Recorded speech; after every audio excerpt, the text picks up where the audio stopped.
Hey, it's Marcy Colonel Moses. I hail from the land of Malaysia, and I really love to theorize about people still live here. So let's get on with it, shall we?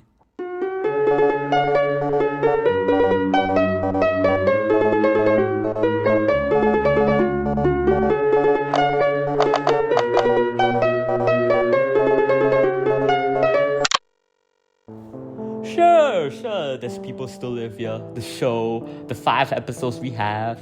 But what about people still live here? The game. Well, People Still Live Here is a fictional, interactable video game made or produced by Marathon 8. It's focused on being a comprehensive reconstruction of the events experienced by Clifton J. Sewell between 1934 and 1946. And as of today, July 11th, it is currently version 8.3.8. But the big question is, well, for me at least, is how accurate the game is. Well, some parts have been clearly gamified, such as the Minesweeper part, the paint the squares minigame, and the collecting 3 items before sunset also appears to be gamified. And there is also the matter of scale. Is it really to scale according to the game? Well, no. If you see in day 2, there is a sign saying Anne Hessen's Garden Spire, 2 kilometers away. And in game, that is certainly not 2 kilometers. But it means in real life, the real Meadow was really big. So Sewell was walking down and up a 2 kilometer big hill. That is a lot of uphill, like 1 kilometer of uphill, and nothing inside to find this random isolated building in the middle of nowhere. That's gotta be just really far, and we can assume it wasn't really 70 minutes for sunset to start. It was probably hours before sunset could start, and that is a very lonely experience. So it's safe to say that the Meadow in game compared to the Meadow in real life has a lot of difference, okay? The Meadow in real life probably acted like our world. Same 24-hour system, probably because it wanted to mimic the human experience. So 12 hours of daylight, 12 hours of nighttime. So just like our real world.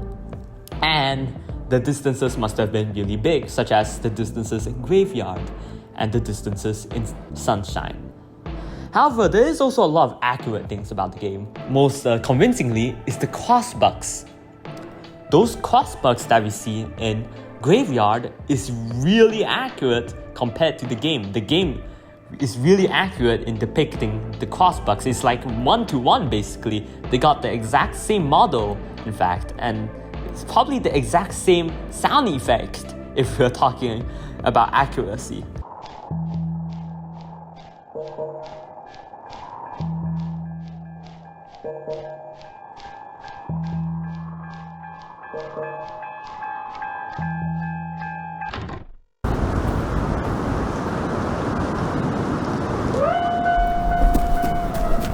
So this game is unbelievably accurate in knowing what these crossbugs are.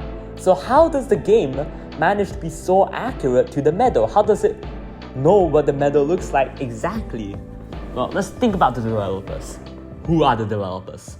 Well, we know that this is probably a passion project. It's not meant to get a lot of money, but it's meant to honor Sewell. So most likely they believed what Sewell experienced. So fellow conspiracy heads? Well, I don't think so. Remember earlier when I said, or later, I said that Sewell probably never told anyone about what happened to him in the Meadow between 1934 to 1994. He kept that secret to the grave, basically, because he was such a quiet man. And when he dies in 1994, it's possible that Ann Timmerman or even Lucas Timmerman exposed the Sewell story. He probably wrote it down in his journal, and when the story broke out, it gained a lot of traction afterwards. And that made a game based off Sewell's experience. So they probably had access to Sewell's journals of what happened to him in the Meadow, and that's how they managed to be so accurate. Well, that's one theory at least. There is also another crackpot theory down the road that I will get to later. Let's talk about the 2 days available. Day 2 is a lot more technically advanced compared to day 1.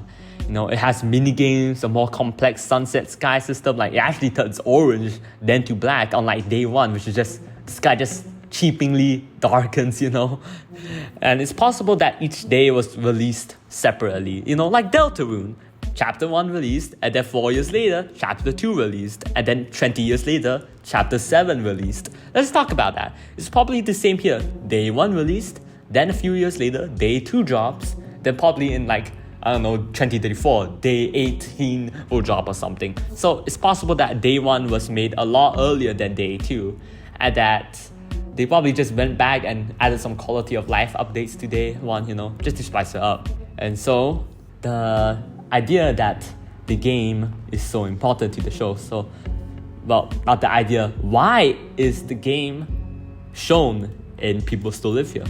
Why are we seeing the story of the Meadow through a video game? Not even a video game that we can play, through some incompetent bozo playing a video game. Why are we seeing this guy play People Still Live Here, the game, to learn about People Still Live Here, the story?